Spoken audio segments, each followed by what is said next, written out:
Shalom, shalom. It's the brother Kalaya coming at you with another in-transit video. Prior to getting started, I like to give all glory, honors, and prayers unto Yahweh, Bahashem, Yahushai, Bahashem, Rahakwadash, Salaki. Alright, double honors to the apostles and elders of Great Millstone. Peace and salutations to the elect. Shalom. Alright, and this in-transit video is going to be centered around, alright, understanding that we have everything we need according to the power and spirit of Yahweh Ba'Shem Yahushai concerning salvation. Alright.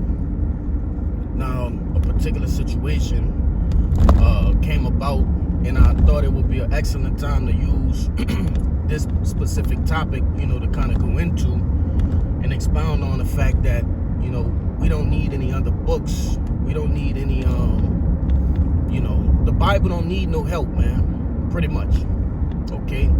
The Bible don't need no help. So without any further ado, Lord willing, this lesson will be edifying and straight on to the point. Okay, for those who may need clarification on this. Alright. Real quick, I'm gonna get this.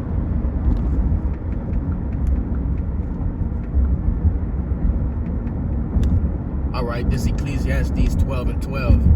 And it says, and further, by these, my son, be admonished of the making of many books. There is no end, okay? And much study is weariness of the flesh. So there is no end to the making of many books, you see? And in particular, let's say this, because prior to the truth, when you go down a rabbit hole and you're seeking out the truth, right? When the Lord got you on that path of just seeking things, personally myself, I was looking into things like the Book of Enoch, and different little books like that. And I remember coming across a video done by, Elder Manata Zakba over there in South Carolina, right? And he was pretty much going into the fact that it don't align with the scriptures. And that always stuck with me. And, coming into the truth and crossing over, I learned what he meant by that, okay? Through the different breakdowns in which, the Lord has given us, all right? The Book of Enoch have nothing to do with salvation, and it ultimately contradicts different breakdowns of the scriptures. And one thing we know, the Lord don't contradict himself, all right? So, just to give some edification on something like that, all right? First and foremost, what we do and how we deal with these different books and different articles, right? Different sources of information, we filter it through the scriptures, okay? The scriptures is the constant, all right? When you're dealing with, I remember learning this in school, right?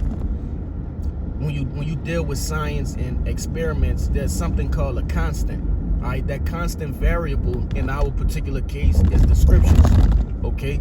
The scriptures is what we base our faith on, and we understand through through studying and things of that nature that the Lord do not change, okay?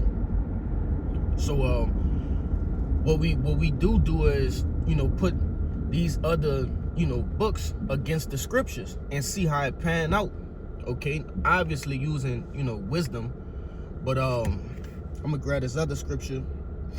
Oh, I want to get this part too. It says, at the end of it, it says, and much study is a weariness of the flesh. So you can actually get weary and fall out the truth doing much studying, man. Okay? Not just out the truth, but you could bug yourself out. Come on, dude.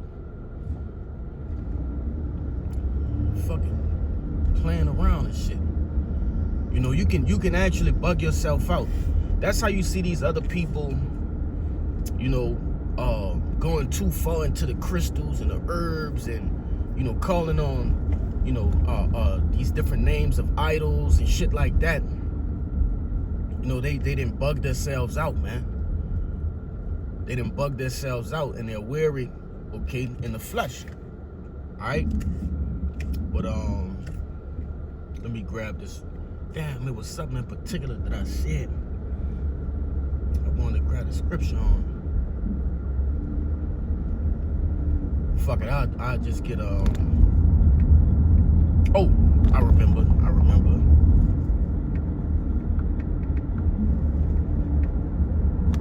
All right, this is the book of Isaiah, chapter 34, verse 16.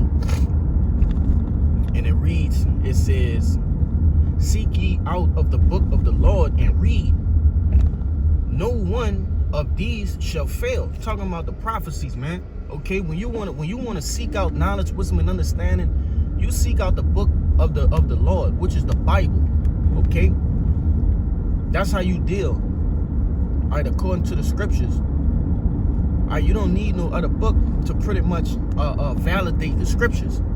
It's already validated, all right, by the events in which have happened, okay, in the earth, all right, which a prophecy that has passed already is called history, man. All right, it's something that has passed already.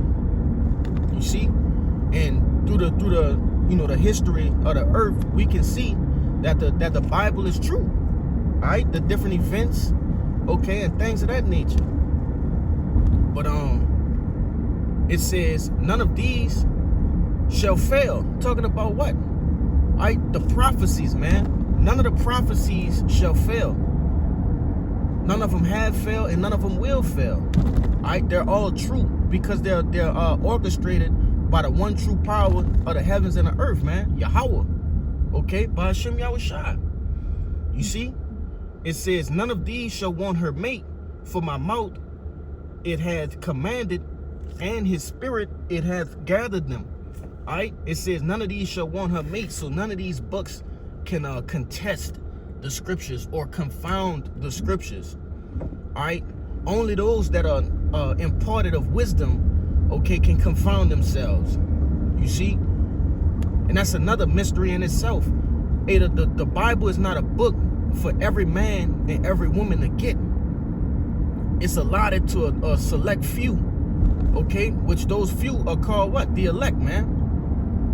You see? And I'm gonna pull over here because I'm already done passed up my destination, and I'm gonna just finish this video out. But let me see. Oh, there we go.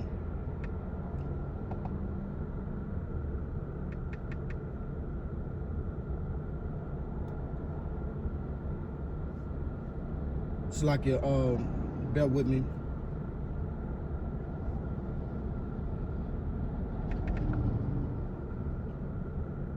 All right, this is the book of 1 Corinthians 13 and 9. All right, it says, "For we know in part and we prophesy in part," meaning we know the things that we need to know. There's infinite amounts of wisdom that we don't know and have yet to be experienced to, which through the power and spirit of Yahweh Ba'ashem Yahushua, we will be exposed to in the kingdom of heaven, man. All right. First and foremost, the Lord embodies wisdom. There's not a set amount of wisdom, okay? The Lord embodies wisdom, and we're gonna be, okay, connected to wisdom forever. There will always be, new things are being discovered, things of that nature in the kingdom of heaven, man. If the kingdom gonna be forever and ever, wisdom will be forever and ever. You see? But it says that, "For we know in part," meaning we know the things that we just need to know, and we prophesy in part. So we just prophesy the things, all right, that we need to know, the things that the sheep need to know. Okay, the things which the 144,000 in the innumerable multitude, I need to know. Which all of those things pertain to salvation, man. And I'm gonna get this last precept. Oh no, I got two. I'm gonna get this one, I'm gonna get the other one. This 1 John 2 and 20, it says, "But ye have an unction from the Holy One, and ye know all things." All right. So if I just read that we know in part and prophesy in part, why would the Lord say right here, okay, that we have an unction from the Holy One to know all things? we have an unction, meaning that ourselves, okay, the ability to understand things that the Lord has put, you know, for the elect. We have that according to the things in which could pertain to salvation, man. We know all things pertaining to that. You see?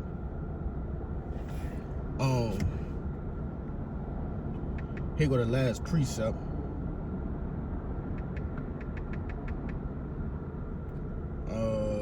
Real quick. Ecclesiastes 3 and 21. It says, seek not out things that are too hard for thee, neither search the things that are above thy strength. Okay? So there are certain things that are above our strength. Basically above our pay grade, man. We can't save ourselves, you see? So what sense is it in searching out the things that really don't even concern us right now? A perfect example is who? Esdras. Esdras was asking so many goddamn questions that the angel had to confound him and say, listen, you just asking too much shit. The angel pretty much said, and Salaki, I can't grab it right now because I'm pressed for time, but I'll explain it, what had happened. The angel told Esdras, if you could pretty much answer 3 questions, all right, that are basically, those 3 questions was something along the lines of how much does fire weigh? All right, and it was something else about the wind, and another one going into the depths of the ocean. And pretty much that's heavenly knowledge. You see, that's knowledge that only angels and the Most High have, man. And he was telling them, if you can't search out these things, then how can you search out the other questions that you're asking me? All right, and he basically told them, like, hey, just worry about the shit that you could control here on earth. Don't worry about the heavenly things, okay?